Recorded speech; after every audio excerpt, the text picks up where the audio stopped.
আসসালামু আলাইকুম। এআরএসএস একাডেমিতে আপনাদের সবাইকে স্বাগতম। আমি মোহাম্মদ আশিকুর রহমান সোহেল। এআরএসএস একাডেমি এই চ্যানেলটিতে আমরা ষষ্ঠ থেকে দ্বাদশ শ্রেণী পর্যন্ত সকল বিষয়ে ধারাবাহিকভাবে ক্লাস আপলোড করা হবে। এই ধারাবাহিকতায় আজকে আমরা আলোচনা করব নবম দশম শ্রেণীর রসায়ন বিজ্ঞান বইয়ের চতুর্থ অধ্যায়ের পর্যায় সারণীর ইতিহাস। তো পর্যায় সারণীর ইতিহাস নিয়ে আজকে আমরা আলোচনা করব। নবম দশম শ্রেণীর পর্যায় সারণীর ইতিহাস। তো পর্যায় সারণী এই টপিকটা প্রায় প্রত্যেকটা স্টুডেন্টের কাছে খুবই কঠিন লাগে। পর্যায় সারণী এই টপিকটা আসলে এত কঠিন কিছু না। আমরা যদি একটু এটা মনোযোগী হয়ে বুঝিয়ে বুঝিয়ে পড়ার চেষ্টা করি তাহলে আমি মনে করি খুবই সহজ একটা টপিক। আবার এই পর্যায় সারণীকে কিন্তু জানতেই হবে, কারণ এই পর্যায় সারণীকে বলা হয় রসায়নের প্রাণ। পর্যায় সারণী যদি আমাদের না জানা থাকে তাহলে আমাদের রসায়ন জানাটাই হচ্ছে বৃথা। তাই আমাদের পর্যায় সারণী সম্পর্কে জানতেই হবে। আর যেহেতু পর্যায় সারণী সম্পর্কে জানতেই হবে, তাহলে আমাদের পর্যায় সারণীর ইতিহাসটাও একটু জেনে থাকা দরকার। কারণ আমাদের এই সুবিশাল পর্যায় সারণীটি কোথা থেকে আসলো, কিভাবে আসলো, এই যে 118টা মৌল, এত কিছু তো আর একদিনে সম্ভব না, এগুলো তো আর একদিনে আসেনি। তাই আমরা একটু ইতিহাস সম্পর্কে আজকে জানবো।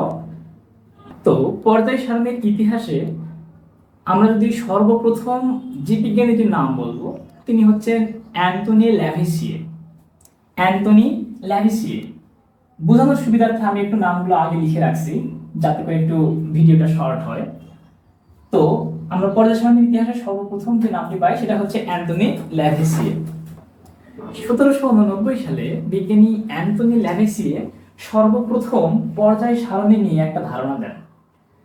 তার ধারণাটা ছিল এরকম যে মৌলসমূহকে তাদের পারমাণবিক ভরের ভিত্তিতেই অ্যাকচুয়ালি ধাতু এবং অধাতুর ভিত্তিতে ভাগ করেন। অর্থাৎ উনি মাত্র 33টা মৌল নিয়ে, অ্যান্টনি ল্যাভেসিয়ে কয়টি মৌল? অনলি 33টি মৌল। মাত্র 33টা মৌল নিয়ে উনি একটা ছক তৈরি করেন। সেই ছকে উনি শুধু বলে যান যে কোনটা ধাতু আর কোনটা হচ্ছে অধাতু। অর্থাৎ শুধুমাত্র ধাতু এবং অধাতুর ভিত্তিতে অ্যান্টনি ল্যাভেসিয়ে সর্বপ্রথম মৌলগুলোকে বিভক্ত করেন। এর পরবর্তীতে আমরা যদি বলি তাহলে আসবে জে.ডব্লিউ. ডুবেরাইনার 1829 সালে। জে.ডব্লিউ. ডুবেরাইনারের যদি আমরা ফুল নামটা জানতে চাই তাহলে ফুল নামটা হচ্ছে ইয়োহান ভলফগাং ডুবেরাইনার, অর্থাৎ জে.ডব্লিউ. ডুবেরাইনার। তো জে.ডব্লিউ. ডুবেরাইনার সর্বপ্রথম 1829 সালে ত্রয়ী সূত্র দেন। ত্রয়ী সূত্র। তাহলে জে.ডব্লিউ. ডুবেরাইনার 1829 সালে কি সূত্র দেন? ত্রয়ী সূত্র দেন। ত্রয়ী সূত্র। আচ্ছা, আমরা বুঝতেই পারতেছি ত্রয় শব্দের অর্থ কি? 3। তাহলে ত্রয় শব্দের অর্থ যেহেতু 3, তাহলে বোঝা যাচ্ছে যে 3টা নিয়ে বা 3 কথাটা নিয়ে কিছু একটা হবে। কি হবে? বিজ্ঞানী ডুবেরাইনার বলছেন যে মৌলগুলোকে যদি পারমাণবিক ভরের ভিত্তিতে পাশাপাশি 3টি মৌল নেওয়া যায়, একটা গ্রুপের বলতে পারি, আমরা একটা পর্যায়ে বলতে পারি। তো একটা গ্রুপের ক্ষেত্রে আমরা দেখি যে পাশাপাশি 3টা মৌল নিয়ে যদি পারমাণবিক ভরগুলোকে প্রথম এবং তৃতীয় মৌলের পারমাণবিক ভরের গড় করা হয়, প্রথম এবং তৃতীয় মৌলের পারমাণবিক ভরের গড় আমরা যদি পাশাপাশি 3টা মৌল নেই তাহলে আমরা নিতে পারি হচ্ছে লিথিয়াম, সোডিয়াম, এরপরে হচ্ছে পটাশিয়াম। তো লিথিয়াম, সোডিয়াম, পটাশিয়াম এই 3টা মৌল, এগুলো কিন্তু গ্রুপ 1 এর মৌল। তো এই 3টা মৌলকে যদি আমরা পাশাপাশি নিয়ে বিজ্ঞানী ডুবেরাইনার বলছেন যে প্রথম এবং তৃতীয় মৌলের পারমাণবিক ভরের গড়, খুব ভালোভাবে মনে রাখবা, পারমাণবিক ভরের গড়, পারমাণবিক সংখ্যা কিন্তু নয়। এটা একটু ভালোভাবে মনে রাখবা যে 1913 সালের আগ পর্যন্ত, 1913 সালের আগে পর্যন্ত আমরা যতগুলো বিজ্ঞানীর সম্পর্কে আলোচনা করব সেগুলো সবই হচ্ছে পারমাণবিক ভরের ভিত্তিতে। এটা খুব ভালোভাবে মনে রাখবা যে 1913 সালের আগ পর্যন্ত আমরা যা আলোচনা করব সবকিছুই পারমাণবিক ভরের ভিত্তিতে, কারণ 1913 সালে সর্বপ্রথম পারমাণবিক সংখ্যা আবিষ্কার হয়। তাহলে বিজ্ঞানী ডোবেরাইনার এই তিনটা মৌলের কি বললেন যে প্রথম এবং তৃতীয় মৌলের পারমাণবিক ভরের গড় কিভাবে, তাহলে লিথিয়ামের পারমাণবিক ভর হচ্ছে 7, পটাশিয়ামের পারমাণবিক ভর হচ্ছে কি 39। তাহলে প্রথম এবং তৃতীয় মৌল অর্থাৎ 1 নম্বর এবং 3 নম্বর মৌলের পারমাণবিক ভরের গড় আমরা গড় কিভাবে বের করি, যতটা যোগ করি, যতটা সংখ্যা যোগ করি তত দ্বারা ভাগ করি, তাহলে কি 7 প্লাস 39, তাহলে দুইটা যদি আমরা যোগ করি তাহলে আমরা কি করব 2 দ্বারা ভাগ করে দেব, করলে কত আসছে এখানে 46 ডিভাইডেড 2 ইকুয়াল 23। দেখো সোডিয়ামের পারমাণবিক ভর সংখ্যা কিন্তু 23, তোমরা বইটা বের করে দেখতে পারো যে সোডিয়ামের পারমাণবিক ভর সংখ্যা হচ্ছে 23। অর্থাৎ সোডিয়ামের পারমাণবিক ভর সংখ্যা কিন্তু আমরা বের করতে পারলাম, কিভাবে বের করলাম, যে প্রথম এবং তৃতীয় মৌল, প্রথম এবং তৃতীয় মৌল, তাহলে প্রথম মৌল এবং তৃতীয় মৌলের পারমাণবিক ভরের গড়, পারমাণবিক ভরকে যদি আমরা গড় করি তাহলে আমরা পাবো হচ্ছে মাঝের বা দ্বিতীয় মৌলের প্রায় সমান বা কাছাকাছি। তাহলে ত্রয়ী সূত্রটা কি, যে প্রথম এবং তৃতীয় মৌলের পারমাণবিক ভরের গড় মাঝের বা দ্বিতীয় মৌলের প্রায় সমান বা কাছাকাছি। আচ্ছা, তো আমরা দেখলাম যে লিথিয়াম, সোডিয়াম আর পটাশিয়াম এই তিনটার মধ্যে লিথিয়াম এবং পটাশিয়ামের পারমাণবিক ভরের গড় করলে সোডিয়ামের ভর 23 পাওয়া যাচ্ছে। এরপর আমরা আরো একটা বলতে পারি ক্লোরিন, ব্রোমিন, আয়োডিন, এরা হচ্ছে 17 নম্বর গ্রুপের মৌল। আমরা একটা বিষয় দেখতে পারি যে chlorine, bromine, iodine, chlorine, bromine, iodine এই তিনটা মৌলের ক্ষেত্রে আমরা আবার ত্রয়ী সূত্রটা দেখতে পারি। তো ক্লোরিন, ব্রোমিন এবং আয়োডিন, ক্লোরিনের ভর আমরা জানি 35.5,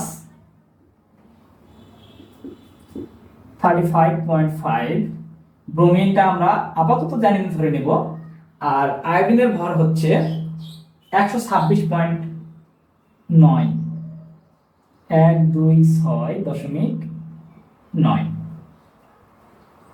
আচ্ছা, তাহলে আমরা আবারও একই সূত্র প্রয়োগ করব যে প্রথম এবং তৃতীয় মৌল, প্রথম এবং তৃতীয় মৌলের পারমাণবিক ভরের গড় কিভাবে বের করব, তাহলে হচ্ছে 35.5 প্লাস 126.9 ভাগ কত আসবে 2, এই দুটো যদি আমরা যোগ করি,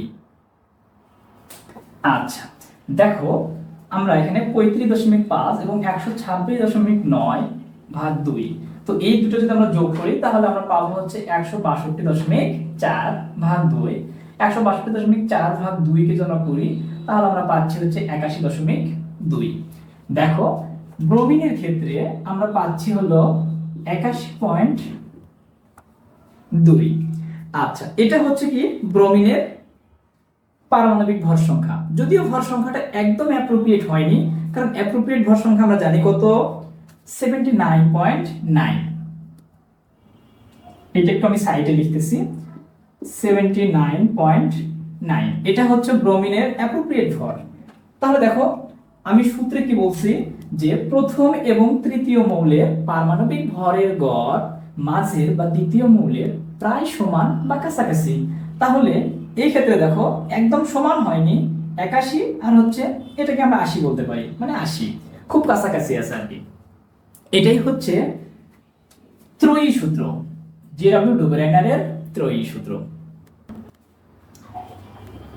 তাহলে দেখো আমরা জেনে গেলাম হচ্ছে জে.ডব্লিউ ডুবেরাইনারের ত্রয়ী সূত্র, আর এর আগে জানলাম হচ্ছে অ্যান্টোনি ল্যাভেসিয়ের সূত্র, এবার হচ্ছে ত্রয়ী সূত্র। আচ্ছা, এবার একটু খেয়াল করো, আমরা এগুলো মিশিয়ে দিই।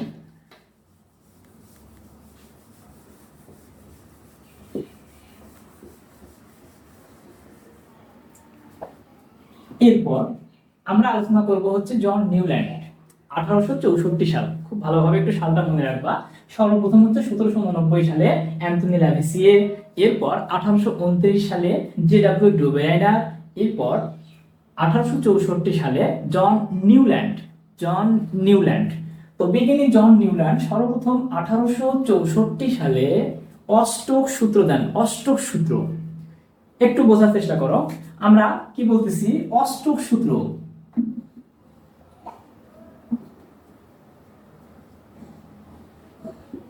অষ্টক সূত্র তাহলে বোঝাই যাচ্ছে যে এখানে 8টা করে মৌল নিয়ে কিছু একটা আলোচনা হবে, কারণ অষ্টক শব্দের অর্থ কি 8, তাহলে এখানে 8 নিয়ে 8 সংখ্যাটি নিয়ে কিছু একটা ব্যাপার রয়েছে, আমরা একটু এটি বোঝার চেষ্টা করি। তো বিজ্ঞানী জন নিউল্যান্ড অষ্টক সূত্র দেন। উনি সূত্রতে বলেন যে মৌলগুলোকে যদি পারমাণবিক ভরের ভিত্তিতে সাজানো যায়, অর্থাৎ যার পারমাণবিক ভর কম সে আগে থাকবে, যার পারমাণবিক ভর বেশি সে পরে থাকবে, এভাবে মৌলগুলোকে যদি পারমাণবিক ভরের ভিত্তিতে সাজানো হয়, তাহলে প্রথম মৌলের সাথে অষ্টম মৌলের, 1 নম্বর মৌলের সাথে 8 নম্বর মৌলের ভৌত এবং রাসায়নিক ধর্মাবলীর মিল খুঁজে পাওয়া যায়। এটি হচ্ছে জন নিউল্যান্ডের অষ্টক তত্ত্ব। তো জন নিউল্যান্ডের অষ্টক তত্ত্বটা আমরা একটু সূত্র আকারে লিখব। জন নিউল্যান্ড 3টি অষ্টক দিয়েছিলেন, যদিও এই বিষয়টা আসলে তোমাদের নবম দশম শ্রেণীর বইয়ে সিলেবাসভুক্ত না বা এটা নাই, কিন্তু তবুও আমি বলবো একটু জেনে রাখা ভালো বিষয়টা। তাহলে আমরা জন নিউল্যান্ডের অষ্টক সূত্রে 3টা অষ্টক পাই। আমরা লিখি প্রথম অষ্টক,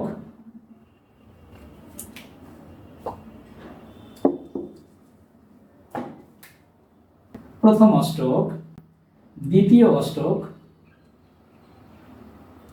এরপর তৃতীয় অষ্টক। আচ্ছা, আমরা যদি সে অষ্টকগুলোকে ধারাবাহিকভাবে সাজাই তাহলে কিভাবে হয় দেখো, আমরা কিন্তু পারমাণবিক ভরের ভিত্তিতে সাজাচ্ছি। এটা হাইড্রোজেন, হিলিয়াম বাদ, এরপর লিথিয়াম, এরপর বেরিলিয়াম, এরপর বোরন, এরপর কার্বন, এরপর নাইট্রোজেন, এরপর হচ্ছে অক্সিজেন।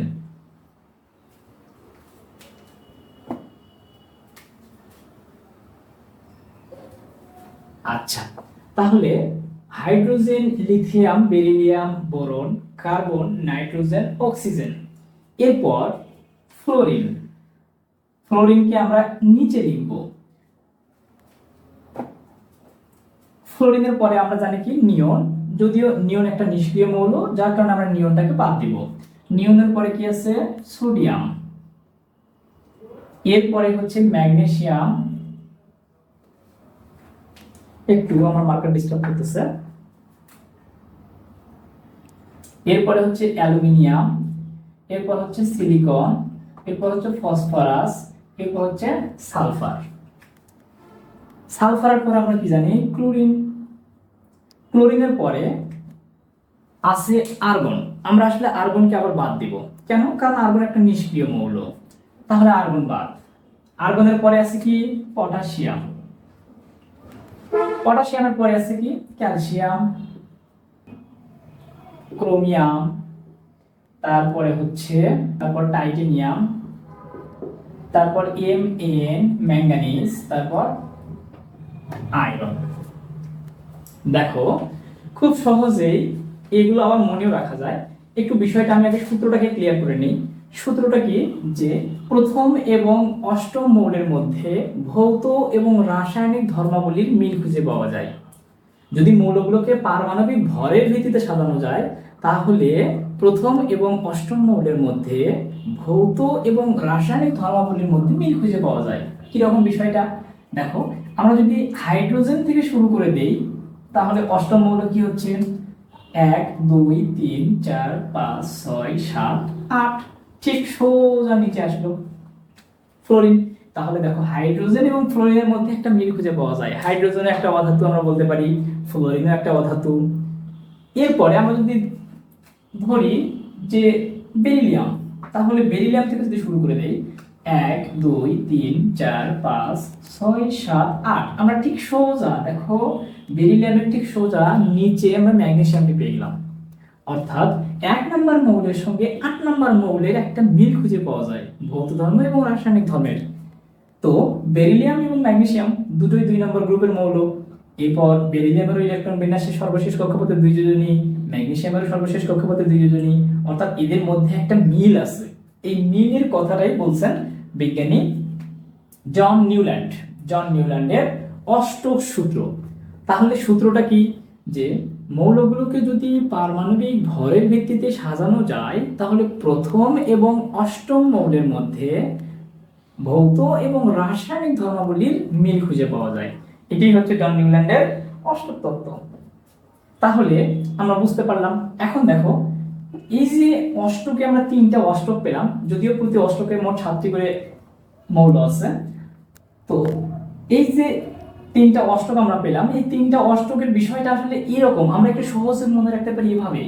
দেখো, আমরা যদি গান শিখতে চাই তাহলে গান শিখতে গেলে আমাদের কি করতে হয়, কোনো একটা একাডেমিতে ভর্তি হতে হয়। তো একাডেমিতে ভর্তি হইলে আমাদের সর্বপ্রথম কি শিখাবে, গানের জন্য প্রথমে আমাদের শিখায় আসলে কি সা রে গা মা পা ধা নি সা।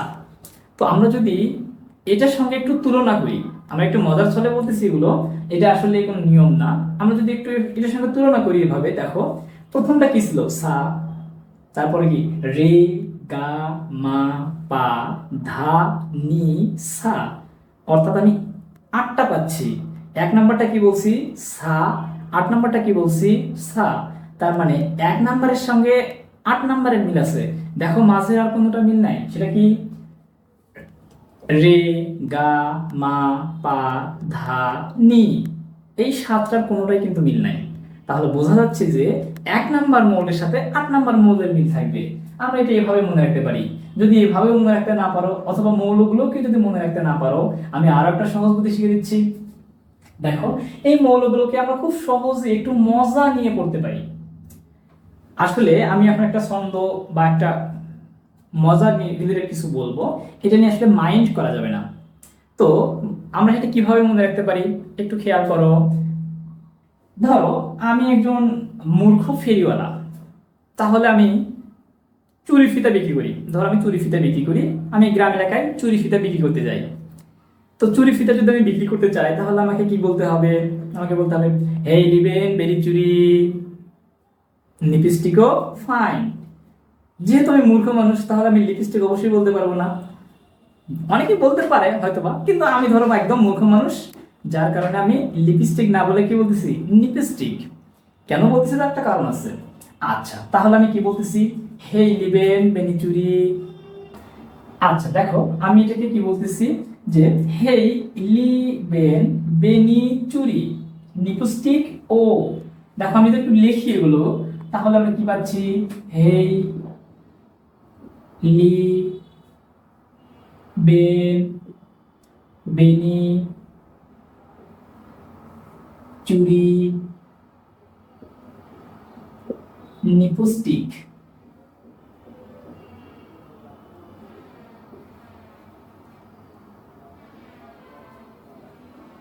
লিপস্টিক ও।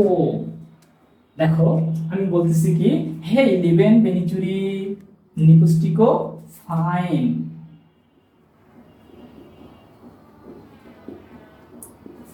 এখানে একটু আটকে দেখো, আমরা বলতেছি কি হে লিবেন বেনিচুরি লিপস্টিকও ফাইন।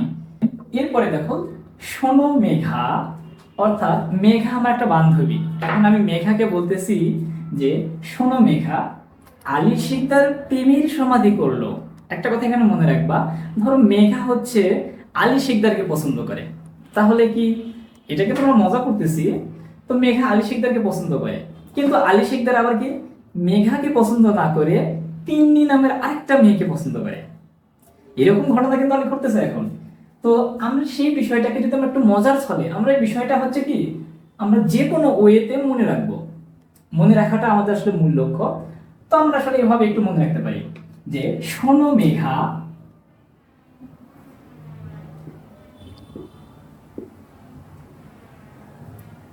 আলী শিকদার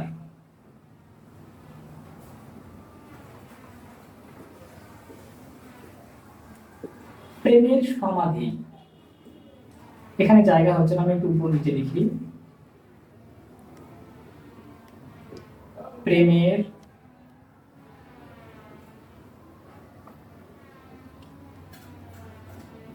সমাধি। আচ্ছা, দেখো একটু, আমি মেঘাকে মনে করো সতর্ক করে দিচ্ছি যে শোনো মেঘা, আলী শিকদার প্রেমের সমাধি করলো, প্রেমের সমাধি করলো। তারপর কি করলো? কবিতা, কাব্য, রচনাটা একটু অতিরিক্ত, রচনা করে তিন্নির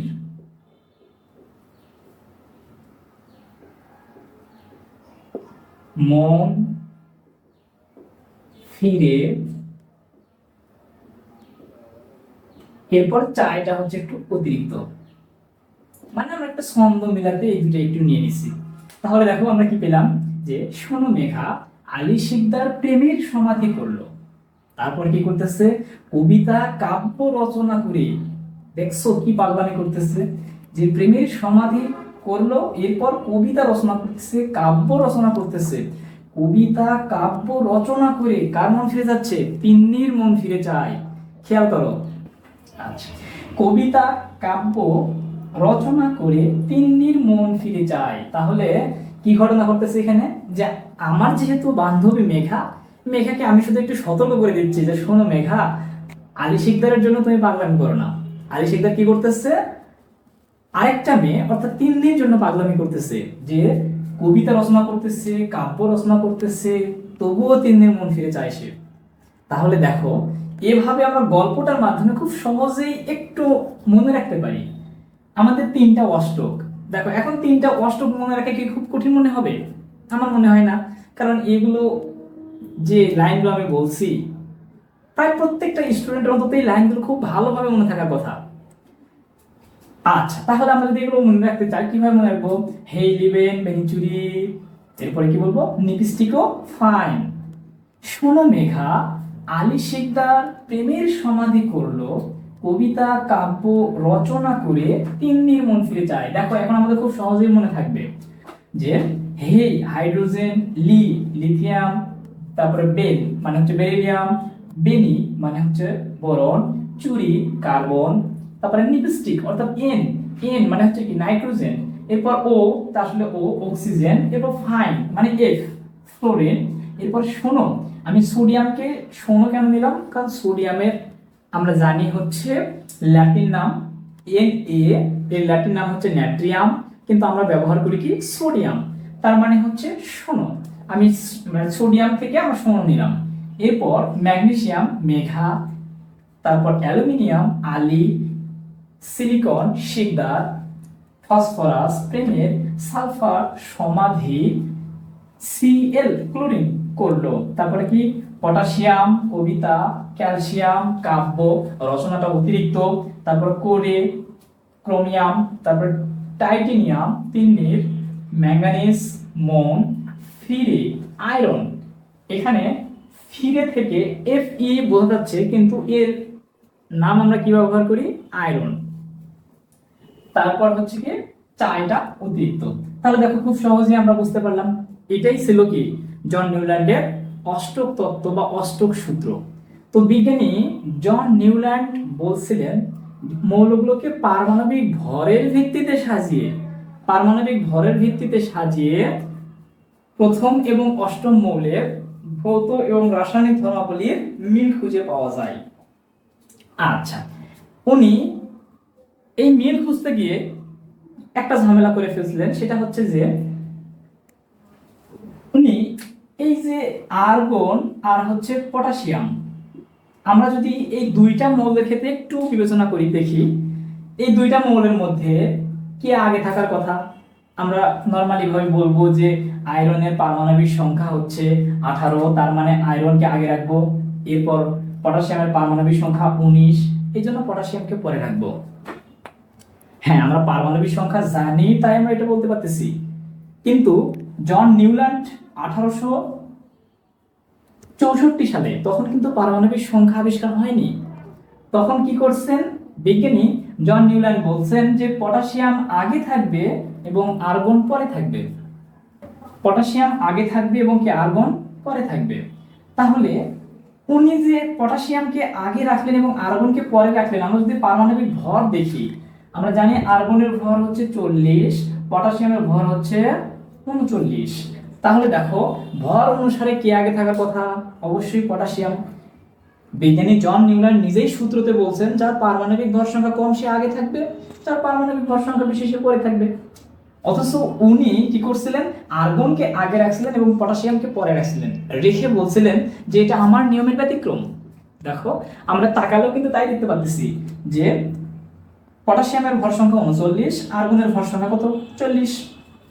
উনি পটাশিয়ামকে আগে রাখছেন এবং আর্গনকে পরে রাখছেন, রেখে উনি বলছেন যেটা আমার নিয়মের ব্যতিক্রম। এরকম আরো কিছু ব্যতিক্রম ছিল। তারপর হচ্ছে ফসফরাসের পরে উনি সালফারকে বলতে পারেননি, সালফারের ঘরটাকে ফাঁকা রেখে উনি আসলে ক্লোরিন বলে দিয়েছিলেন। তো আসলে এইটা একটু ব্যতিক্রম ছিল। আচ্ছা একটু খেয়াল করো, উনি বলছেন পটাশিয়ামকে আগে রাখছেন এবং আর্গনকে আগে রাখছেন এবং পটাশিয়ামকে পরে রাখছেন, রেখে উনি বলছেন যেটা আমার নিয়মের ব্যতিক্রম। কারণ ওনার নিয়ম অনুসারে আগে থাকার কথা কি? পটাশিয়াম, কারণ পটাশিয়ামের পারমাণবিক ভর সংখ্যা 39, আবার আর্গনের পারমাণবিক ভর সংখ্যা 40। কিন্তু উনি আর্গনকে আগে রাখছেন এবং পটাশিয়ামকে পরে রাখছেন, রেখে বলছেন যেটা আমার নিয়মের ব্যতিক্রম। এরকম আরো কিছু ব্যতিক্রম ছিল, সেটা হচ্ছে ফসফরাস, এরপরে সালফারের ঘরটাকে উনি ফাঁকা রেখে ক্লোরিনের ঘর দিয়েছিলেন। তো এই যে ব্যতিক্রম থেকে আসলে পর্যায় সারণীর গবেষণাকে আরো এগিয়ে নেয় বিজ্ঞানী দিমিত্রি মেন্ডেলিভ। একটু খেয়াল করো, আমরা জন নিউল্যান্ডের অষ্টক সূত্র সম্পর্কে বুঝে গেছি। এবার তাহলে আমরা আসি বিজ্ঞানী দিমিত্রি মেন্ডেলিভের দিকে। দিমিত্রি মেন্ডেলিভ, আমরা একটু বিলোপ মিশিয়ে নেই। আচ্ছা, এবার আমরা আলোচনা করব হচ্ছে দিমিত্রি মেন্ডেলিভের পর্যায় সূত্র। তো বিজ্ঞানী দিমিত্রি মেন্ডেলিভ সর্বপ্রথম মৌলগুলোকে পারমাণবিক ভরের ভিত্তিতে একটা ছক দেন, অর্থাৎ একটা সারণী তৈরি করেন, যেই সারণীতে উনি সারি রাখছিলেন, অর্থাৎ পর্যায় সারি রাখছিলেন হচ্ছে 12টা আর কলাম রাখছিলেন 8টা। অর্থাৎ বিজ্ঞানী দিমিত্রি মেন্ডেলিভের পর্যায় সারণীতে সারির সংখ্যাই ছিল বেশি। আমাদের বর্তমান পর্যায় সারণীতে কি সারির সংখ্যা 7টা আর গ্রুপ সংখ্যা কত? 18টি। কিন্তু বিজ্ঞানী দিমিত্রি মেন্ডেলিভ প্রথম যে পর্যায় সূত্রটা দিয়েছিলেন সেখানে তিনি সারি রাখছিলেন 12টা আর পর্যায় রাখছিলেন সারি রাখছিলেন হচ্ছে 12টা আর গ্রুপ রাখছিলেন হচ্ছে 8টা। তো 8টি গ্রুপ এবং 12টি সারিতে উনি টোটালি 67টা মৌল নিয়ে একটা ছক তৈরি করছিলেন। কতটা মৌল? 67টা মৌল। ভালোভাবে মনে রাখবা, এই 67টির ভিতরে তখনও 4টা অনাবিষ্কৃত ছিল, অর্থাৎ তখনও ওই 4টা মৌল আবিষ্কৃত হয়নি। তাহলে 4টা মৌল যদি আমরা বাদ দিই কত পাচ্ছি? 63টা। তাহলে 63টি মৌল নিয়ে বিজ্ঞানী দিমিত্রি মেন্ডেলিভ প্রথম পর্যায় সূত্র উপস্থাপন করেন। তারপর সূত্রটা ছিল এরকম যে মৌলগুলোর ভৌত এবং রাসায়নিক ধর্মাবলী বৃদ্ধি পায় তাদের পারমাণবিক ভর সংখ্যা বৃদ্ধির সাথে সাথে। মৌলসমূহের ভৌত এবং রাসায়নিক ধর্মাবলী বৃদ্ধি পায় তাদের পারমাণবিক ভর সংখ্যা বৃদ্ধির সাথে সাথে। অর্থাৎ যার ভর সংখ্যা কম তাকে আগে রাখছেন, যার ভর সংখ্যা বেশি তাকে পরে রাখছেন, এভাবে। তো তখন উনি 67টা মৌলের মধ্যে 63টা মৌল নিয়ে একটা ছক তৈরি করেন, যেই ছকটাতে 12টা সারি ছিল আর 8টা গ্রুপ বা কলাম ছিল। আচ্ছা, তো তার এই পর্যায় সূত্র থেকে পরবর্তীতে 1913 সালে বিজ্ঞানী হেনরি মোসলে সর্বপ্রথম 1913 সালে বিজ্ঞানী হেনরি মোসলে, খুব ভালোভাবে মনে রাখবা, পারমাণবিক সংখ্যা আবিষ্কার করে। পারমাণবিক সংখ্যা একটু ভালোভাবে খেয়াল করো। এর আগে আমরা 1789 সাল থেকে 1869 সাল পর্যন্ত যা কিছু আলোচনা করছি সবকিছুই আলোচনা করছি কি পারমাণবিক ভরের ভিত্তিতে।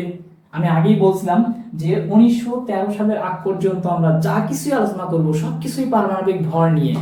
এর আগে আসলে আমরা পারমাণবিক সংখ্যা পাইনি। তাহলে 1913 সালে এসে সর্বপ্রথম হেনরি মোসলে পারমাণবিক সংখ্যা আবিষ্কার করেন। তো হেনরি মোসলে যখন পারমাণবিক সংখ্যা আবিষ্কার করলেন, এর পরপরই বিজ্ঞানী দিমিত্রি মেন্ডেলিভ তার সূত্রটাকে আসলে পরিবর্তন করে দিলেন। এই জন্য বিজ্ঞানী দিমিত্রি মেন্ডেলিভের আমরা দুইটা সূত্র পাই। একটা হচ্ছে দিমিত্রি মেন্ডেলিভের পর্যায় সূত্র, অর্থাৎ যেটা ভরের ভিত্তিতে।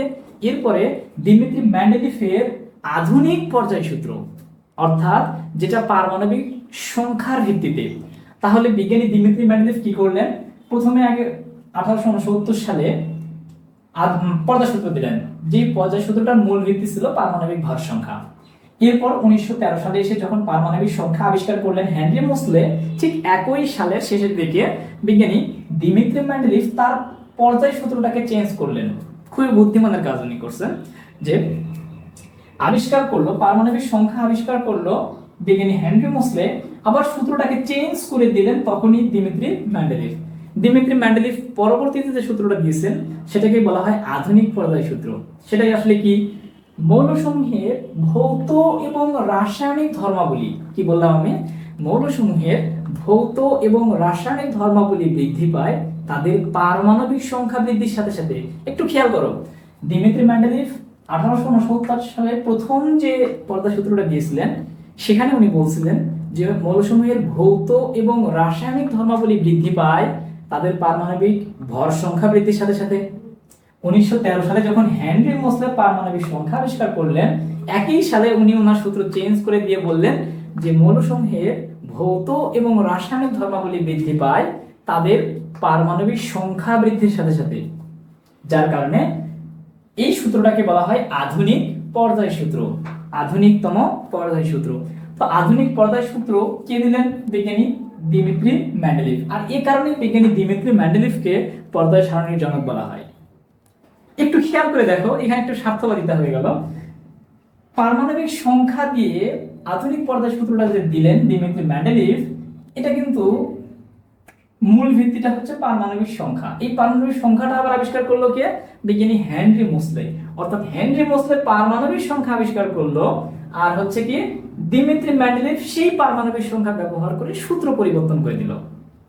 বিষয়টা এমন হয়ে গেল না যে কেউ মরে বিল শেষে কেউ খায় কই। অর্থাৎ পারমাণবিক সংখ্যা আবিষ্কার করলো হেনরি মোসলে, আর সেই পারমাণবিক সংখ্যা ব্যবহার করে সূত্র পরিবর্তন করলো কে? Dmitry Mendeleev. আর এই কারণে দিমিত্রি মেন্ডেলিভকে পর্যায় সারণীর জনক বলা হয়। তো এরপরে আচ্ছা, তাহলে আমরা পর্যায় সারণীর জনক কি পেলাম? Dmitri Mendeleev. আমি লিখে দেই পর্যায় সারণীর জনক।